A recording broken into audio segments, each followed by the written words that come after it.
Welcome to the Breaking 90 podcast, where we talk about all things sustainable fat loss. We take people on 90-day journeys to creating fat loss forever. Thanks for listening. I hope you enjoy the episode. Hello, everyone, and welcome back to the Breaking 90 podcast. I'm your host, Jerrika Kelly, my amazing co-host, Kelly Sarlo, and we are two of the coaches of Breaking 90 Fitness. Thanks for listening. Hey, Kelly. Hi, how are you? I'm doing well, thank you. How are you? Good, thank you. I've been having fun lately. This is the story that I wanted to share. We used to do a lot of quiz games when I was a kid, like for fun stuff, where my dad would always say, like, name me 3 chocolate bars that you love, or name me 3 best friends that you would like to spend all day with.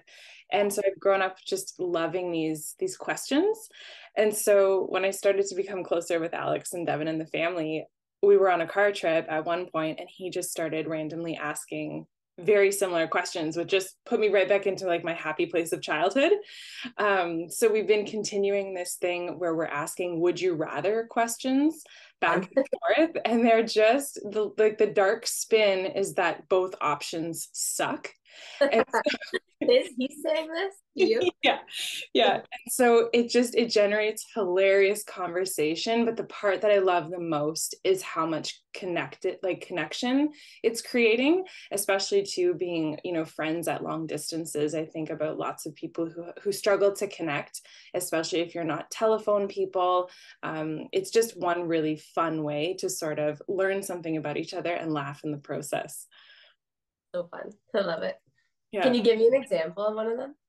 Yeah, Devin asked a hilarious question yesterday. Would you rather compete in hobby horse competitions? And if you don't know what they are, look them up. Like, is it when they ride the fake horse thing? Yeah, I can't. Oh, it upsets my internal organs so much. Or would you rather have to clean up a bee spill? So both are just one's embarrassing and one is painful, right? So it's just, that kind of situation. Love it. That's funny. Anyway, lots of laughs. So can I put you on the spot today? Sure. Okay, wonderful. I wanted to ask you, because a lot of our listeners will come from a place of not having experienced a Breaking 90 program. They're interested in health and fitness. They want to help themselves when it comes to something like a strength training program. I'm wondering if you can share a little bit about how you design a workout or an effective workout routine for someone who's wanting to learn how to do this for themselves. Sure. Yeah, there's a lot of different direction that this can go in, and there's no right way. Like the way that I do it is completely different than the person beside me, another coach beside me, but they're both going to be probably just as effective. It really comes down to the adherence and consistency of the client for those that are listening. But I can definitely break down kind of the questions I ask and how I pick and choose things. And we can go from there if that's what you're thinking. Yeah, I'm really curious for listeners to be able to hear how you're approaching it. And like you just said, the types of questions that you're asking or looking for to know which direction to take. Because I'm sure this is not a one and done situation. So each time you sit down, what's going through your head in terms of how to map? For sure. So when I'm talking to someone, the first thing you're already answered it, which would be what's the goal, right? And you're telling me it's a strength training type program. So the goal is to build muscle or to build strength in some fashion. I do like to specify and say, okay, is it body compositional changes? So are you looking to put on size and see more definition in the shoulders, the arms, the legs, etc.? Or do you not care about body compositional changes and you just want to be able to lift heavy things? Because the rep ranges that I would give you can make or break kind of which direction I take. And I'll give you an example. If you came to me, Kelly, as a client, and you're like, I really would like to see size in my biceps, my shoulders, my legs. I want to see my body grow. I want to see the muscles be defined. Then I can give you a bit higher reps. And you know what? There's new research saying that I don't have to do this, but this is kind of a standard approach to programming. So I can give you more of the 8, 10, 12, 15 rep ranges, and know that you'll in time you'll see some size put on the muscles. But if you were to say, I only want my deadlift to get from 200 to 300 in X number of weeks or months or whatever, like I just want to lift heavy and I don't care if it's for one rep, then my rep ranges would only be having you lifting from like a 1 to 5 or 1 to 3 reps at a time and lifting really heavy. And the rest would be different, and we can dig into that after too. But so the goal always needs to be clarified when someone says strength training, because a lot of women, they just want that defined look. They want to see the muscles pop a little bit, lose a bit of fat, where some women I have are like, no, I just want to be able to lift really heavy ass things. So that really determines which direction I take. So step one, figure out what the heck they mean. Okay, pause. Pause, because this is really fun, and I kind of want to just draw out hopefully what people can be taking away from this podcast.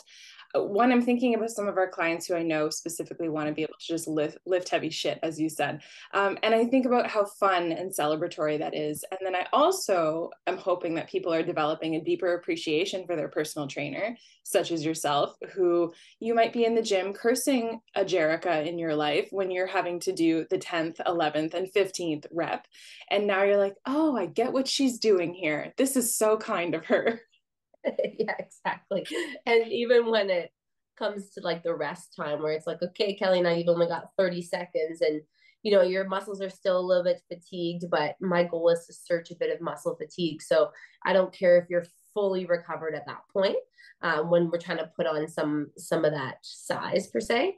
But if it's the strength, like I'm giving you 3 to 5 minutes of rest to do literally nothing and sit there and just make sure you're 100% or 99% recovered, so that you can lift that 200-300 pound barbell or whatever is heavy for you, again, and to the safest of your ability, and to make sure that we're doing it right. So yeah, recovery is priority in a program like that. So the rest also has a reason behind it, and that I think we can just dive into a whole rest conversation, because so many of our clients are like, I hate rest, especially women. We're also go, go, go. What's next? I want to sweat and get out of here. It's like, well, the goals you told me don't really correlate with what's happening in the gym when you just pick all the exercises I gave you and just put them back to back to back to back, right? Because there's a reason I put 30 seconds or 90 seconds or 2 minutes between the reps or the sets. Okay, that is really beneficial. Thank you. Because I resonate very much with I want to get in, I want to get out. I gave myself a certain amount of time. I didn't even necessarily think that a rest had that much thought put into it. So thank you for sharing that, because sometimes I think, wow, this isn't enough. What the hell is she doing? Now I'm understanding if you're trying to max something out and push, versus, oh, she actually wants me to do nothing. I've been given permission. Yeah, exactly. And being an online coach, there's a lot of room for discussion, and there should be room for discussion with the client to be like, Jerrika, I feel fully recovered at 90 seconds, not 2 minutes. It's like, okay, well then start at 90 seconds. Like I'm okay with that. And if your goals are general health, and you do like to see sweat pouring off your forehead, like if that's what the goal is, and you don't have any specific strength training goals, then that's another conversation to be like, we can shorten the rest, or we can get your heart rate up. But if it is primarily strength training, then yes, rest does play a big factor in those numbers. Cool. Awesome. And then the next thing I'd ask is, what's your availability in terms of having access to strength training, whether it's at home or the gym? So are you saying you're going to do it twice a week? Are you going to do it 5 days a week? So the reason this plays a big importance in the way I program is because if I'm having a client train with me 5-6 days a week, and they've got really big goals, and they absolutely love going to the gym or going to their basement or wherever they're doing it, the way that I would structure, maybe if putting on size in terms of strength is kind of the goal, then I might do a split. Splits are just fitness terms for muscle groups that we use, or how we differentiate one day to the next. So for example, a split could be like a chest day, a leg day, a back day, an arms day, if that makes sense, a glute day. Or a split can be an upper lower, full body splits every day. So there's different types of the way we structure that specific day. And if I'm seeing you in the gym, or if you're going to the gym frequently, then we can do a single body part or a double body part day. For example, Monday's chest day. That's a really common theme in the fitness world. And then if you do legs on Tuesday, that's more for people who are going frequently. And the reason being is if I programmed you, Kelly, if you go, let's say you went to the gym twice a week, and Monday of this week you had chest, Thursday of this week you had legs, next week you did back, and then you did arms. So we're not getting back to that muscle group for almost every 2 to 3 weeks, depending because of how often you're going to the gym. So the reason I wouldn't choose that is because we want to be tackling our muscle groups around about twice a week if we have some big strength goals. So, if growing size and strength in your leg is a goal and you're going to the gym twice a week, you're likely going to see a leg exercise twice a week.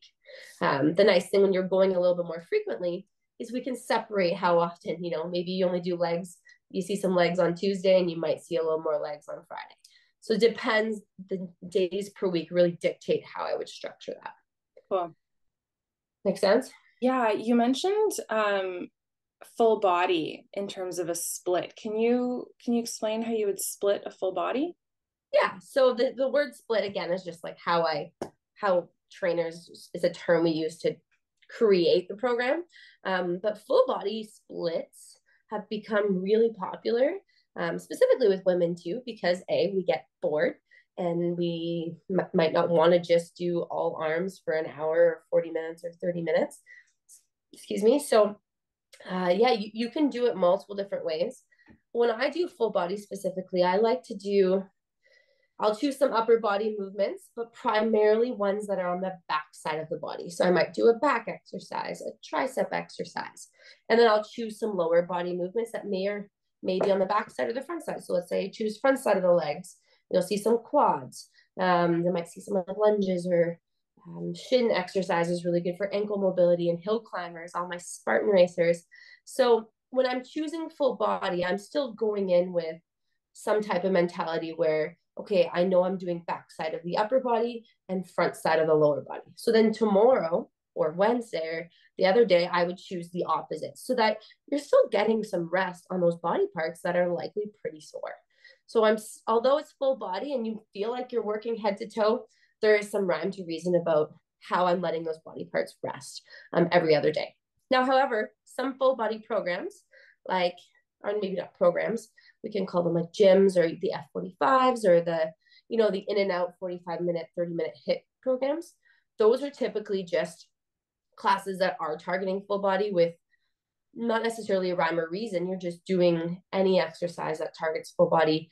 It could be every single day of the week, because in gyms like that, they don't bank on you showing up on these specific days. Like different women and different men can come in and out as they please every day, so that it's not so programmed, for example. And I didn't mean to use, or I'm not cutting it down or use a specific brand name. It's just the only one that came to mind. So yeah, there is rhyme or reason to it if you typically have I guess a trainer or someone who's following along in the full body splits. I personally prefer full body splits. Yeah, that's super cool. Thank you. Awesome. I'm trying to think what else I can touch on. So we've done rest, we've done ways that we split it, we've done days per week. You can even do when that obviously access to equipment is a big one. And I know when we often talk strength training, we often think weights are required, but there's a lot we can do for strength training for people who don't have access, and maybe they're doing it at home with body weight. But that will just, if you're starting out, being able to maybe do 8 squats or 8 lunges, you'll see that number get progressively higher until it's a little bit too high that I'm like, okay, we're outside of their goals now. I might be in a different kind of goal frame. So then I'll try to make it more challenging. Okay, so how can I make a body weight lunge more challenging? Well, I can make them either move slower. I can change the tempo, lower themselves for 3 seconds, hold the bottom for a certain amount of time, etc. So you can definitely challenge strength in the muscle without the dumbbells. So asking that question, what they have access to, maybe they have a 3-year-old kid at home, put them on your shoulders, right? We can get a little creative backpacks filled with textbooks, things in that nature. But we just want to be adding resistance in some fashion over time in order to see an increase in strength. Otherwise, we'll likely plateau. Cool. Thank you. Awesome. Trying to think, you got anything, other directions you'd like me to? No, I just think about, I just think about the person who's jotting down what they're going to be doing at the gym this week, and they're trying to, brainstorm what a good progression would be. So I think what you've done in terms of, breaking down I don't want to say body parts, but the different, upper and lower body or front and back body is really helpful. Instead of people just kind of gravitating towards exercises they like, right? Because of course we want to do things that we like. But you're keeping the goal in mind and then considering the whole body. Excuse me. You said the word progression, and I want to talk about this. Sure. So oftentimes with a trainer, and if you have one that's in person, they may not even tell you, like you might not know that you're doing specific blocks or phases. Excuse me. Wow. I keep doing the hiccups. You might not have specific blocks or phases. You might not even know they exist. But when I'm programming online, it's nice because my client can see, okay, I'm just starting block 1. And block 1 is showing me that it's lasting 4 weeks. And the 4 weeks can be 6 weeks, can be 3 weeks. Myself or any your trainer would decide, okay, what the goal is. And I choose 4 weeks is a typical training block. 6 weeks would be, you have a little bit more specific goals. I'm trying to get you to maybe target specific numbers. You might even see a block as long as 8 weeks. And what I mean by that is within that 4 weeks, for example, you're going to see repetitive workouts. And what's important here are repetitive exercises. So like I said, every Monday you might be doing, I don't know, an upper body workout. And you'll likely see a very similar, if not exact same workout every Monday for that block. So for 4 weeks. And what we're looking for is some type of progression. And now you're not always going to progress every week, but from week 1 to week 4, ideally we see some type of change. And the change can be, you now can do more reps, like I mentioned. You can now maybe do more weight.